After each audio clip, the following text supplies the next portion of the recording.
पुढच्या बातमीकडे बोलतोय। कोल्हापूर जिल्ह्यामधल्या भुदरगड तालुक्यामधल्या आकुर्डे इथं भैरूचा माळ म्हणून ओळखल्या जाणाऱ्या शिवारात गव्यानं दोघांना ठार केलं।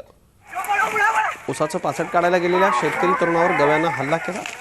तर या शेतकऱ्याच्या हल्ल्याचं चित्रीकरण करायला गेलेल्या स्थानिक वृत्तवाहिनीचे प्रतिनिधी रघुनाथ शिंदे यांनाही गव्यानं जोरदार धडक देऊन ठार केलं। आकुर्डे इथले 3 तरुण वैरण म्हणून उसाचा पाला काढायला उसात गेले होते। गव्याच्या कळपातून चुकलेल्या एका भल्या मोठ्या गव्याने या तिघांपैकी अनिल पोवार यांच्यावर हल्ला केला। पोटात शिंग घुसून रक्तस्राव झाल्यानं पोवार जागीच ठार झाले। जीव वाचून पाळलेल्या दोघा ग्रामस्थांना या दुर्घटनेची माहिती कळाली। वृत्त कळताच बी न्यूज या स्थानिक वृत्तवाहिनीचे रघुनाथ शिंदे घटनास्थळी येऊन शूटिंग करत होते। बांधावर उभं राहून गव्याचं शूटिंग करताना मागे फिरून गव्यानं शिंदेंना धडक देऊन 10 ते 12 फुटांवरती उडवून भिरकावून दिलं। गंभीर जखमी झालेल्या शिंदे यांना उपचारासाठी कोल्हापूरला हलवण्यात आलंय, मात्र उपचारादरम्यान त्यांचा मृत्यू झाला। ज्या गव्यानं हल्ला करून शेतकऱ्याला ठार केलं तो गवा एका उसामध्ये लपला असं समजलं। तिथून आम्ही एक 100 फुटाच्या अंतरावर 20 फूट उंचीच्या एका बांधावर थांबलो होतो। तिथून अचानक गवा आला, ज्या बाजूला रस्ता होता त्याच बाजूला तो आला आणि एक 10-15 फुटावर आल्यानंतर आम्ही सगळेच गोंधळून गेलो। रस्त्याकडच्या बाजूला आम्हाला जाता येईना।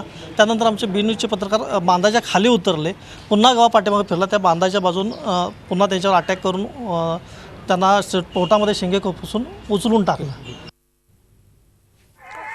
माझे सहकारी प्रताप नाईक आपल्या संपर्कात आहेत। प्रताप, चित्रीकरण करत असताना कामावर असताना आपल्या एका सहकार्यानं हा जीव गमावलाय। पत्रकारांना जीव धोक्यात घालून कसं वार्तांकन करावं लागतं याचं हे अत्यंत दुर्दैवी उदाहरण आहे। बळी गेलेला तरुण आणि आपल्या हे जे पत्रकार सहकारी आहेत यांना काही मदत जिल्हा प्रशासनानं राज्य सरकारनं जाहीर केली आहे का? आणि सगळ्यात महत्त्वाची गोष्ट म्हणजे या रानगव्या असतील, हत्ती असतील यांचा कोल्हापूर आणि सिंधुदुर्गाच्या परिसरामध्ये कायम जात असतो।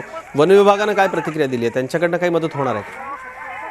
आपण बघतो की भुदरगडमधल्या आकुर्डेमधलं हे प्रकरण घडल्यानंतर वन विभाग वास्तविक पाहता तात्काळ त्या घटना ठिकाणी यायला पाहिजे होतं आणि त्यांनी एका शेतकऱ्याचा मृत्यू केल्यानंतर गावकऱ्यांना समजावण्याची गरज होती की कशा प्रकारे एखाद्या जंगली प्राण्यासंदर्भात व्यवहार असावा, पण तशी कुठलीही प्रकारची कृती वन विभागाकडून घडली नाही। आणि त्याचमुळे आपण बघतो की आपल्या एका सहकार्याला आणि त्याचबरोबर एका शेतकऱ्याला आपला जीव गमावावा लागला। वन विभागाचे अधिकारी उशिरा त्या ठिकाणी पोहोचले आणि त्याच्यानंतर त्या गावाचा बंदोबस्त केला। पण आधीच जर वन विभागाचे अधिकारी पोहोचले असते, त्यांनी नागरिकांना कशा प्रकारचे व्यवहार करायला पाहिजे जंगली प्राण्यांच्या बरोबर हे जर सांगितलं असतं तर कदाचित हा प्रसंग टाळला असता। पण एकूणच बघतोय की कोल्हापुरातल्या पश्चिम भागामध्ये गवा असेल, बिबट्या असेल याचा वावर असतो आणि अनेक वेळेला हल्ल्याच्या घटना घडलेल्या आहेत। पण एकाच वेळेला 2 शेतकऱ्यांचा मृत्यू ही घटना पहिल्यांदाच कोल्हापूर जिल्ह्यात घडलेली आहे।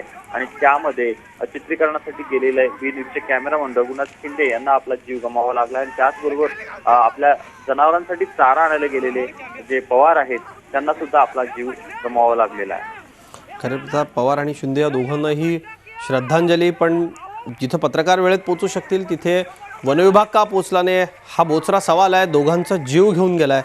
धन्यवाद या माहिती करता। झी 24 तास रहा एक पाऊल पुढे।